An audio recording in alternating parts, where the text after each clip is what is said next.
চলো আজকে তোমাদেরকে ইকো পার্কের 7 ওয়ান্ডার্স ঘুরে দেখাই। টিকিট কেটে নিয়েছি, এবার আমরা ভেতরে যাচ্ছি। তো চলো ভেতরে কি আছে একটু ঘুরে দেখাই তোমাদেরকে। ভেতরে গিয়েই প্রথমেই নজরে পড়লো পিরামিড। এই দেখো, তো আমরা আস্ত একটা পিরামিড চোখের সামনে দেখছি, তার জন্য মিশরে যাওয়ার প্রয়োজন নেই। চলে আসো ইকো পার্কে। এখন আমরা পিরামিডের ভেতরে যাব। ভেতরে কি আছে সেটা গিয়ে দেখব। এখানে লেখাই আছে উপরে উঠবেন না, হয়তো ভেঙে যেতে পারে, তাই না?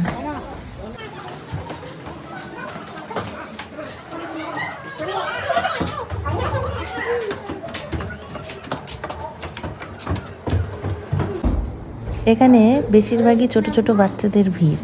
তারা তাদের বাবা মায়ের সাথে চলে এসেছে এখানে ঘুরতে। ভেতরে ঢুকেই দেখতে পেলাম একটা মমি শুয়ে আছে।